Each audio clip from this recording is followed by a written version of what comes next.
Close your eyes and think of a memory from 5 years ago. Any memory at all. For most people, what surfaces first is not a perfect summer afternoon. Not a meal shared with people they love. Not a moment of ordinary, quiet happiness. What surfaces is something sharp. Something that still carries a sting. A conversation that ended badly. A loss that came without warning. A moment when the world shifted, and nothing was quite the same afterward. Why does the human mind hold pain longer than joy? And what does the answer reveal about who we are? The phenomenon has a name in psychology: negativity bias. And it is not a flaw. It is a feature, an evolutionary inheritance so old it predates our species by millions of years. Consider what memory is actually for. Not for pleasure, not for nostalgia. Those are side effects. Memory evolved as a survival system. The brain is, at its core, a prediction machine. It stores information from the past in order to anticipate the future. And in the ancient environments where our brains were shaped, the most important information was not where the good fruit was. It was where the predator was. Where the danger was. What nearly killed you. Getting a pleasant surprise wrong has low consequences. Getting a threat wrong could mean your death. So the brain developed asymmetry. Negative experiences are encoded with greater emotional intensity, processed more deeply, stored with more detail, and retrieved more readily than equivalent positive ones. Researchers at the University of California have shown that negative stimuli produce greater neural activity than positive stimuli of equal intensity. The brain literally pays more attention to bad things. This is why a single cruel comment can overshadow 100 kind ones. Why one bad day at work can feel more real than a month of good ones.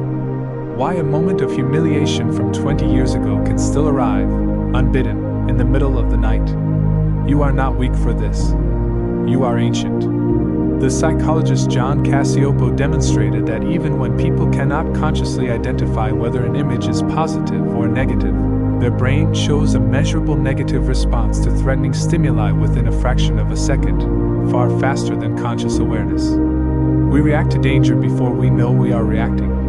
And trauma intensifies this process further. When an experience is accompanied by extreme emotional arousal, the amygdala, the brain's threat detection center, essentially overrides normal memory storage. Instead of being filed in the orderly archives of long-term memory, traumatic experiences are stored in fragments. Sensory details, physical sensations, disconnected images. This is why trauma survivors can sometimes remember the smell of a room from decades ago, but not the sequence of events. The memory was not stored, it was embedded. Understanding this does not erase the weight of difficult memories, but it changes our relationship to them. You are not haunted because you are broken. You are haunted because your brain is doing precisely what it was built to do, keeping you alive, keeping you alert, keeping you from walking into the same danger twice. The tragedy is that in the modern world, the dangers are rarely physical. The threats are relational, professional, social.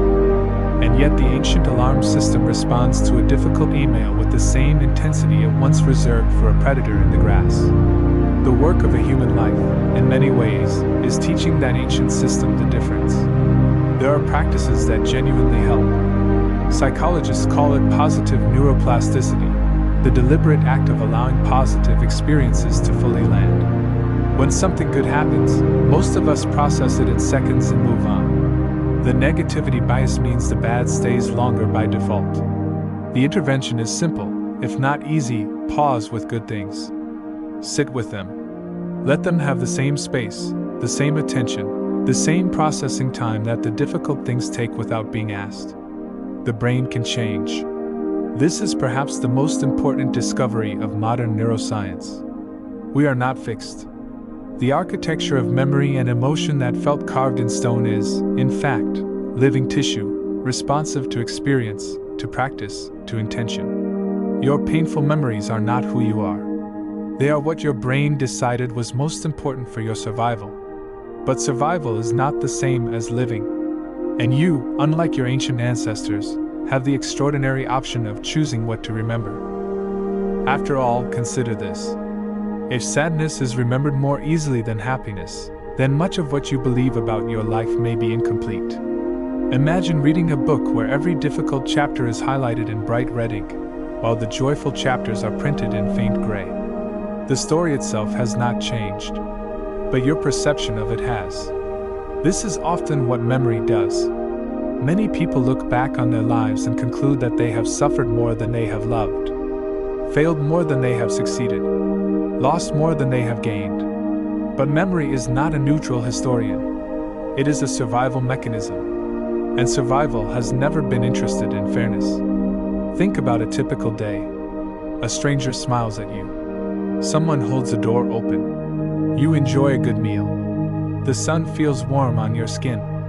You hear a song you love. These experiences often pass through consciousness without leaving a strong trace.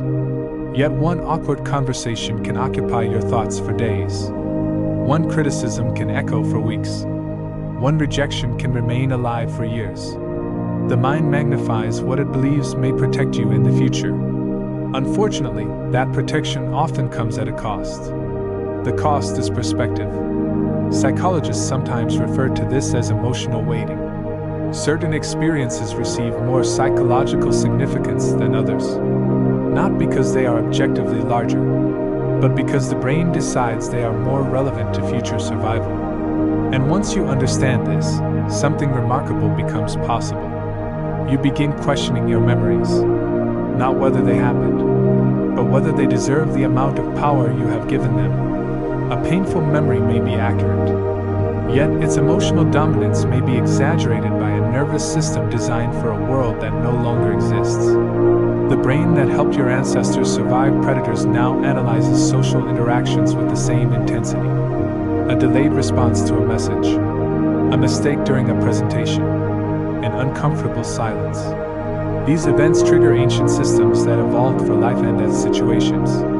The body reacts, the heart races, the mind searches for danger, and memory records the event with unusual detail. Years later, the emotional imprint remains, but awareness changes everything. When you recognize that your mind naturally gravitates toward painful memories, you stop treating every memory as objective truth.